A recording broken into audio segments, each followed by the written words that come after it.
Semper Regis, ad in Regis, vita de stabilis,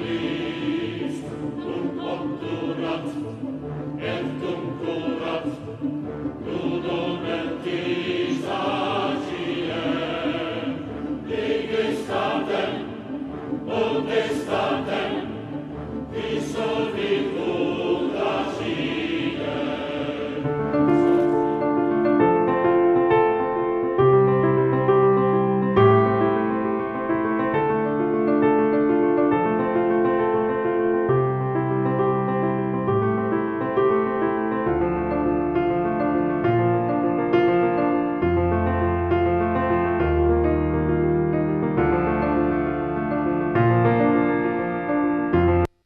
Isaías Goldman, el especialista en aire acondicionado y calefacción. Todas las marcas, todos los productos y sus repuestos con la mejor financiación. Isaías Goldman, el especialista. Bulnes, esquina Pringles, teléfono 589-0033.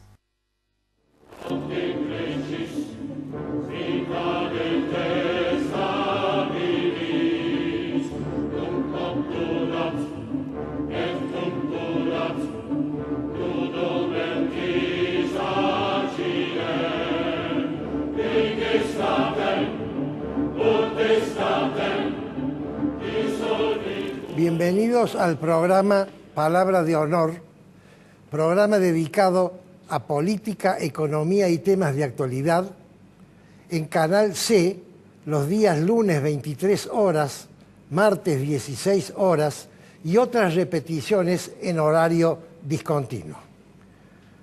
Hoy tenemos una visita que hemos invitado ad hoc, el doctor en Derecho Luis Maximiliano Sarazaga. Muchas gracias, Luis, por haber aceptado nuestra invitación. No, gracias, es un honor para mí estar en este canal. A Luis lo invito. Luis es doctor en Derecho, Luis es ex decano de la Facultad de Derecho de la Universidad Católica de Córdoba, es profesor en universidades en Córdoba, en Buenos Aires, en México, en donde más, Colombia, Luis, ayúdame, en Colombia, dicta cursos en el País Vasco y otros lugares más.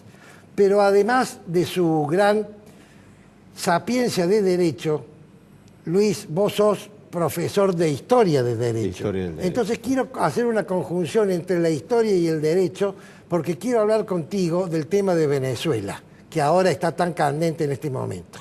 ¿Por qué no nos haces una pequeña introducción?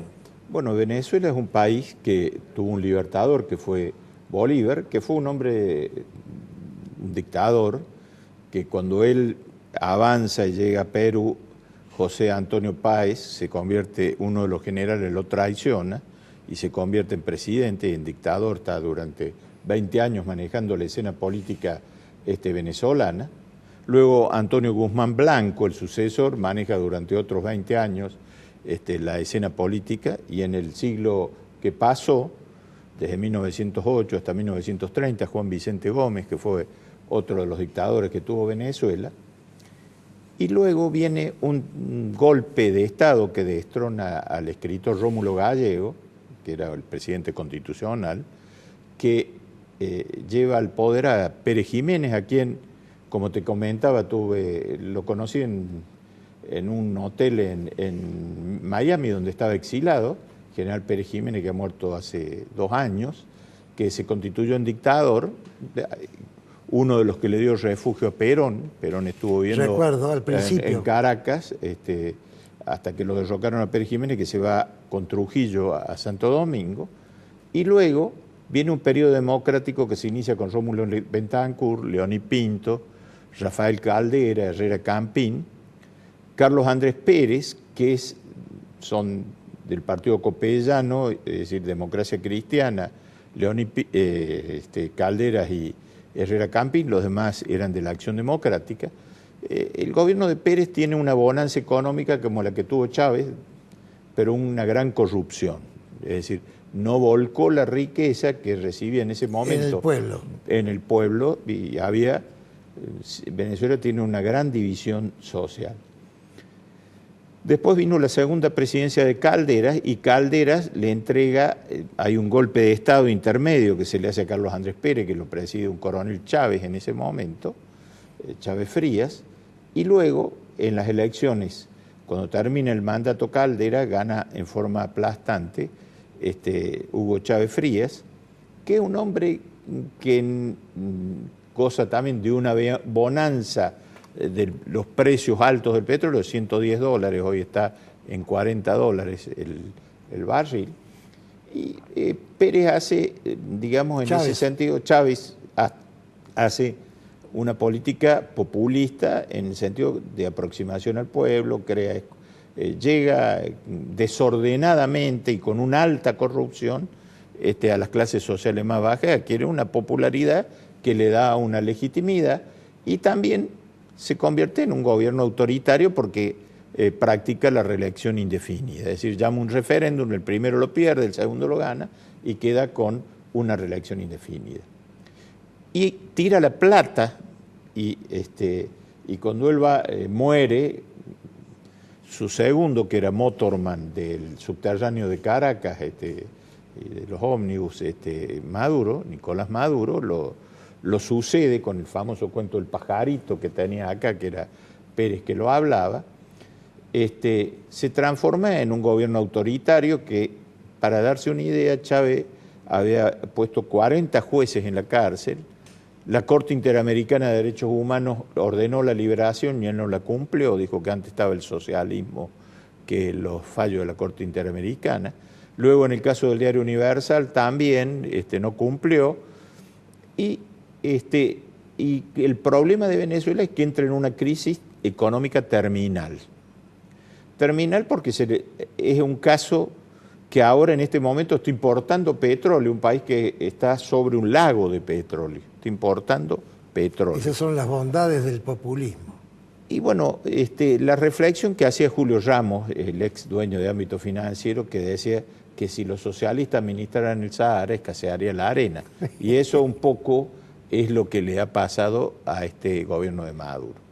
Ahora, Maduro Luis, tiene un fuerte apoyo del ejército, de Diosdado Cabello, tiene un vicepresidente, que es un hombre de origen árabe, Alayet, que ha sido gobernador de Aranguá, un gran narcotraficante, está marcado por la DEA.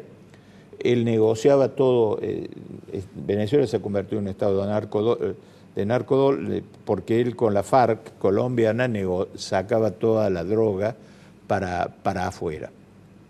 Y todo esto trae problemas de que ha habido un gran enriquecimiento de todo este grupo de generales, que es lo que está sosteniendo en el poder, pero un gran empobrecimiento, sobre todo de la clase media baja, que prácticamente no tiene comida.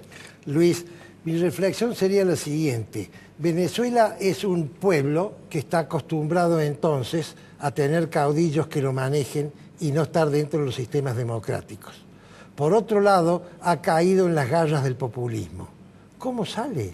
No veo posibilidad de que pueda salir. Yo creo que Maduro está en los últimos, va a ser reemplazado. El problema que tiene Maduro en este momento, que como yo te dije, el presidente, que de origen sirio, es un hombre muy cuestionado por el tema del narcotráfico. El otro hombre fuerte que lo puede suceder es Diosdado Cabello, y lo que han hecho con la Asamblea Legislativa ha sido una barrabasada, como ya la viene haciendo la Corte, que la preside Níquel Romero, que era un hombre que había asesinado, había estado preso, lo sacaron de la cárcel, lo hicieron secretario de un juzgado y pasó a ser presidente de la Corte Suprema, así en una carrera meteórica. Venezuela tiene muchos problemas aparte. El año pasado hubo 22.000 homicidios, de los cuales 5.000 fueron perpetrados por la policía. Es decir, que 17.000 fueron perpetrados por la inseguridad y 5.000 por el propio Estado. A eso se suma que no existe una libertad de prensa. Hoy en Venezuela no existe ni ningún medio gráfico ni masivo de comunicación que pueda mostrar al mundo lo que es Venezuela. Al Papa y a Rodríguez Zapatero quisieron hacer una mediación y es absurdo, porque en definitiva Venezuela, el que la está manejando en este momento es Raúl Castro, toda una infraestructura cubana que ha traído ya Chávez, de médicos, maestros, etcétera, que trajeron para adoctrinar, pero también choca en este momento que no la puede ayudar a Cuba, porque Rusia le había cortado el petróleo, Venezuela le daba la plata, ahora no puede dar plata a nadie. El único apoyo externo que tiene es Irán, que es otra de las acusaciones que se le hace al Sayed, de haber blanqueado plata de los terroristas árabes. Rusia y los países Bolivia y Correa de Ecuador son los dos países que tienen el apoyo. En general, un mismo Almagro, que pertenece a un partido de izquierda, como es el Frente Amplio del Uruguay, que es el secretario de la OEA, está enfrentado porque se está violando, el caso de López, la prisión de López, hay presos políticos, se está violando sistemáticamente la propia Constitución. Luis, ¿cuál es el remedio? Bueno, sí. Hay un viejo libro de Carlos Sánchez Viamonte que decía el acto revolucionario. Y el acto revolucionario se da cuando un régimen viola sistemáticamente la Constitución. Cuando ya el sistema no puede perfeccionarse dentro de sí mismo. Que no es una teoría actual, sino es una teoría que tenía Santo Tomás. Santo Tomás hablaba en la Suma Teológica del tiranicidio. Y ponía el ejemplo del pastor. Cuando un pastor conduce a las ovejas a un sitio donde se mueren todas las ovejas, ese pastor tiene que ser sacado, que era el rey, en ese caso en la época de Santo Tomás. Esa teoría del tiranicidio yo creo que hay que aplicarla en casos extremos, porque la Argentina ha tomado esa teoría en los gobiernos de facto y así como nos ha ido. Yo creo que en Venezuela se van desencadenando una revolución violenta. Ahora, ¿cómo están las masas? Porque si bien hay mucha gente que está en contra, se lo ve en la televisión, el clientelismo debe ser extraordinario. En este momento el clientelismo se le está terminando... Porque no tiene que dar. Y es el que más sufre, porque el hombre pobre que tiene que hacer 20 cuadras para comprar un pollo y cuando llega no hay pollo, o que tiene que tomar la pastilla para la tensión, llega y no tiene pastilla para la tensión, el hombre que tiene plata va a ir a comprar en el mercado negro. Yo tengo un amigo mío que vive 6 meses acá y 6 meses en Venezuela, ya es un hombre grande, me cuenta, yo compro un pollo a 10.000 bolívares en el supermercado, pues lo compro en el mercado negro. Y eso ha llevado a que la gente de más pobre es la más castigada por este tipo de revolución en donde la comida, etcétera, no llega, y el voluntarismo jurídico del Estado de creer que creando una tarjeta o de que, como hacían acá, que vamos a bajar los precios, claro, ahora los precios mejorados, antes eran los precios de Moreno. La realidad, como decía Aristóteles y después la repitió Perón, es la única verdad. Y la realidad de Venezuela en este momento, que es un país invivible para los propios venezolanos. Así que vos crees que el sistema populista termina de implosionar porque ya no tiene que repartir y entonces la reacción va a ser feroz y va a venir un golpe de Estado. Mira, la Revolución Francesa se produjo porque Colbert subió el precio de la harina e hizo que el precio del pan, que es el alimento común que tienen los franceses, fuera... Y eso explosionó con la toma de la Bastilla y la caída del régimen borbónico, y se dio por eso. Y yo creo que en Venezuela, a medida que pasa el tiempo y hay medidas absurdas como esta que acaba de tomar una corte que dice que asume el poder legislativo, estando expresamente, si yo no me equivoco, en el artículo 186 de la Constitución venezolana, prohibido expresamente, y después al día siguiente da una sentencia, porque lo habla el comandante jefe del ejército y le dice a Maduro que está equivocado, y da un fallo revocando el fallo anterior.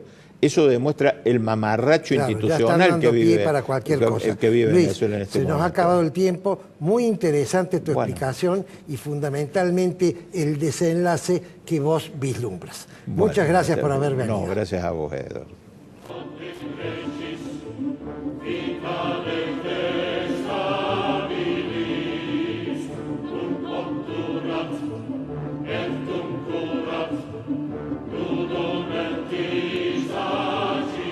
Isaías Goldman, el especialista en aire acondicionado y calefacción. Todas las marcas, todos los productos y sus repuestos con la mejor financiación.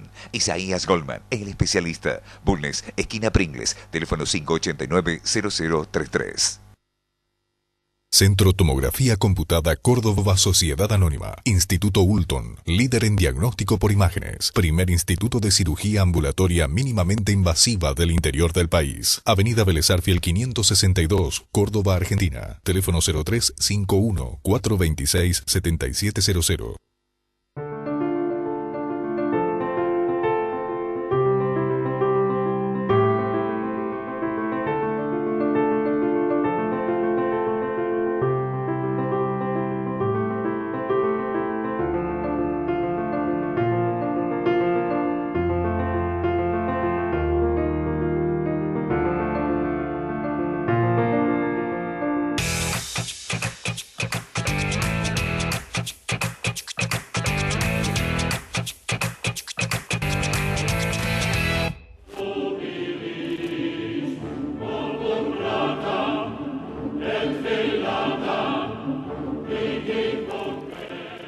Cara o seca de la historia.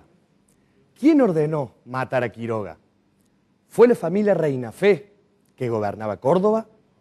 ¿López, el poderoso caudillo santafesino? ¿O Rosas, presionado por el mismo Facundo para crear una constitución que limitaría su poder? No pases por Córdoba, le han aconsejado.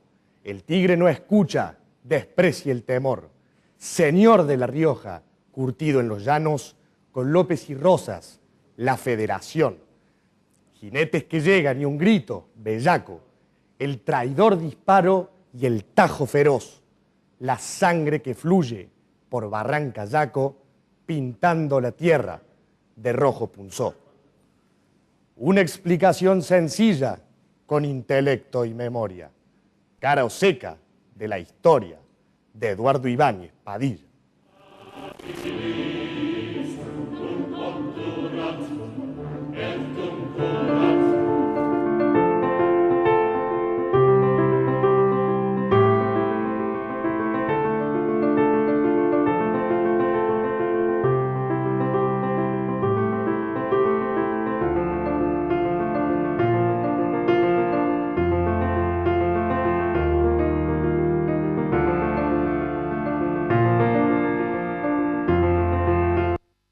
Centro Tomografía Computada Córdoba Sociedad Anónima. Instituto Ulton, líder en diagnóstico por imágenes. Primer instituto de cirugía ambulatoria mínimamente invasiva del interior del país. Avenida Vélez Arfiel 562, Córdoba, Argentina. Teléfono 0351 426 7700. Isaías Goldman, el especialista en aire acondicionado y calefacción. Todas las marcas, todos los productos y sus repuestos con la mejor financiación. Isaías Goldman, el especialista. Bulnes, esquina Pringles, teléfono 589-0033.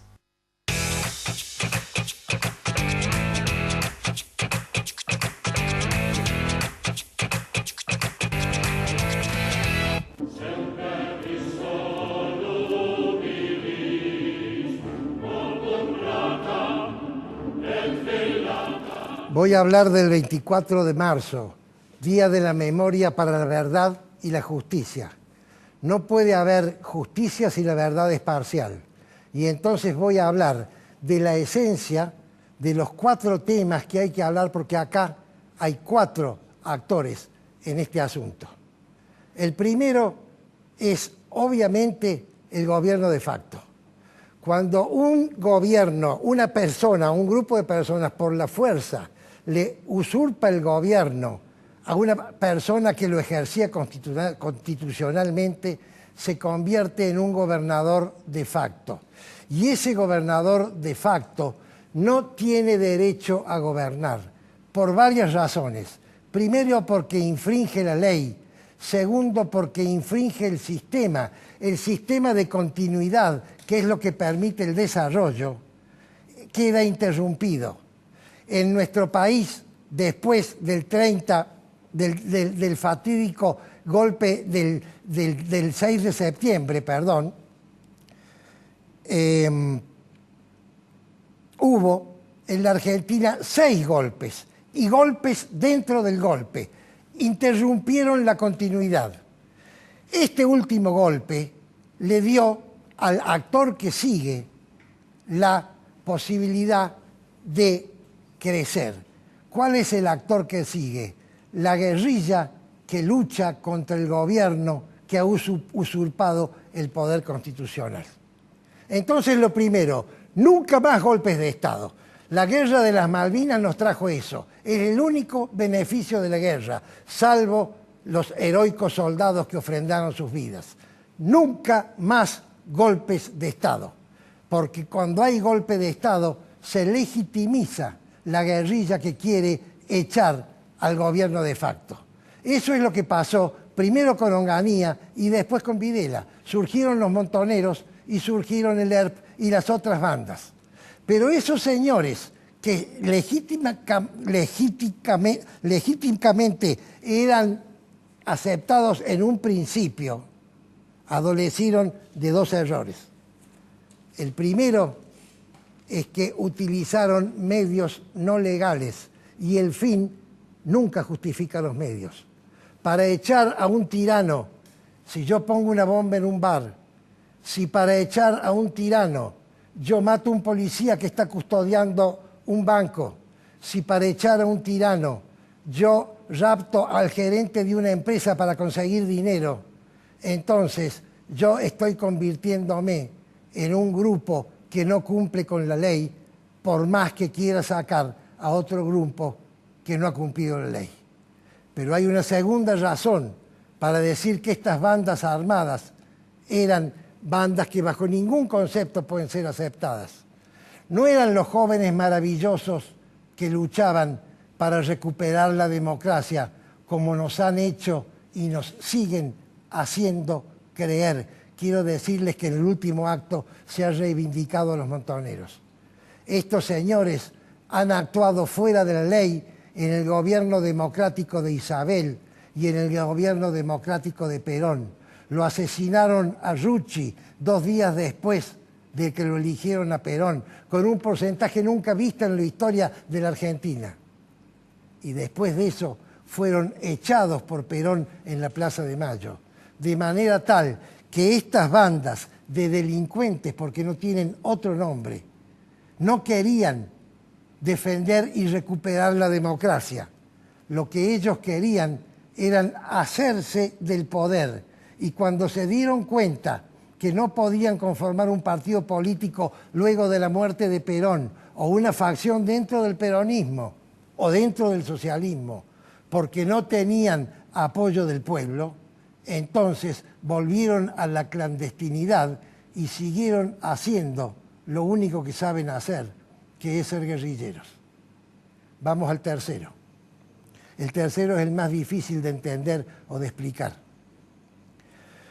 Las Fuerzas Armadas recibieron el mandato constitucional de Isabel Perón de aniquilar a la guerrilla, pero al poco tiempo dieron un golpe de Estado y tomaron el gobierno. Y entonces ya en el gobierno decidieron combatir a quienes infringían la ley por fuera de la ley. Y entonces ellos también incurrieron en un error inaceptable. ¿Por qué lo hicieron? Porque dijeron, primero, Cámpora, cuando firmó, lo primero que hizo es abrir las cárceles y romper los prontuarios. Salieron todos los presos guerrilleros a la calle y encima se dedicaron a matar a los jueces que los habían condenado. Y además dijeron otra cosa, la guerrilla urbana tiene una característica muy diferente a la guerrilla rural, que era la guerrilla de Castro o la guerrilla del Che en Bolivia. La guerrilla urbana está entremezclada con la gente que vive en la ciudad, de manera tal que es mucho más complicado que el combate en sí mismo, el hecho de la logística y el hecho de la investigación. Es mucho más difícil individualizar quién es guerrillero y conectarse con el guerrillero para luego entrar en combate, que el combate en sí mismo. Entonces, ¿qué decidieron? Decidieron manejar esto por fuera de la justicia.